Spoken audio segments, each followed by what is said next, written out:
Kwa majina naitwa Mary, ni mwigizaji. Nashukuru Mungu kwa ajili ya tasnia ya uigizaji. Imenipa kipato kinachonisaidia kwenye maisha yangu.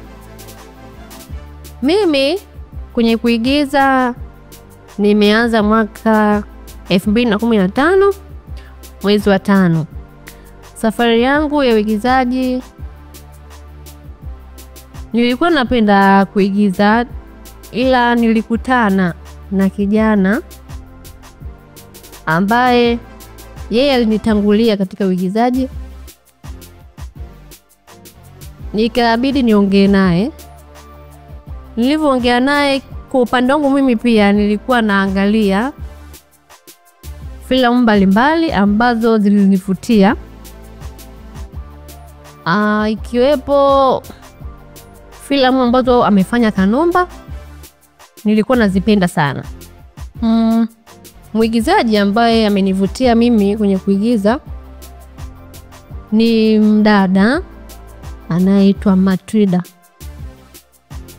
Nilitokea kumpenda sana udada katika uigizaji wake. Nilivutiwa naye, nikawa napenda sana kumfuatilia kwa sababu napenda kitu ambacho anakionyesha. Nikatamani na mimi niwe kama hivyo. Kwa upande wangu niliona ni jambo lingeweza kuwa ni gumu, lakini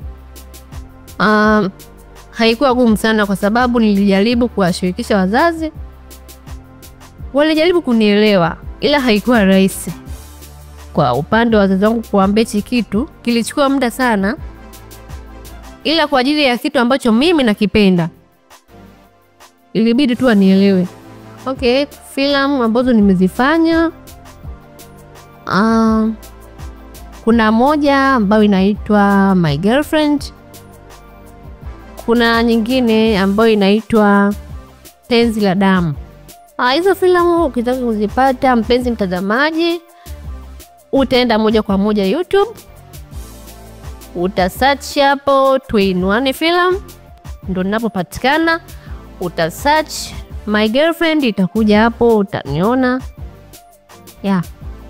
Katika hizo filamu, kwa hiyo ya My Girlfriend, nimecheza kama mke mwenza.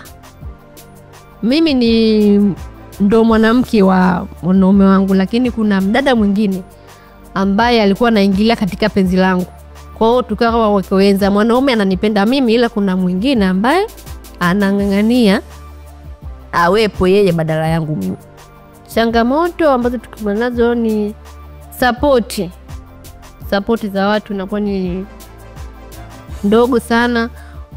Kwa hiyo kupitia hizo changamoto, yani tunaomba ili tuendelee kuonyesha kitu ambacho ni kizuri katika jamii na wataendelea kuenjoy zaidi.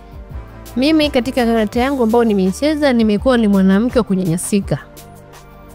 Kwa sababu mwanamke mwingine ambaye ndo anamtaka mwanaume wangu amekuwa king'ang'anizi.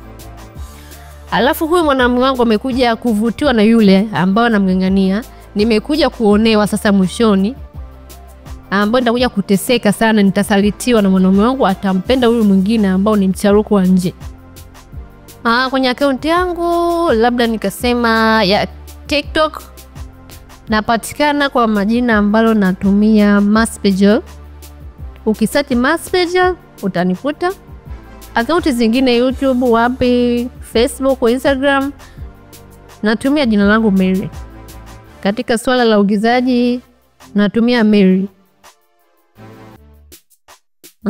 Neno langu la mwisho, wapenzi watazamaji mnaonitazama, cha msingi hapo tunaomba support zenu. Sisi ni watu ambao tunawaletea vitu vizuri, tunaelimisha jamii. Mtuendelee kufuatilia, tutaendelea kutoa vitu vizuri na mtaenjoy zaidi. Kwa hiyo tunaomba support zenu, mtushike mkono. Okay, shukrani, nashukuru sana.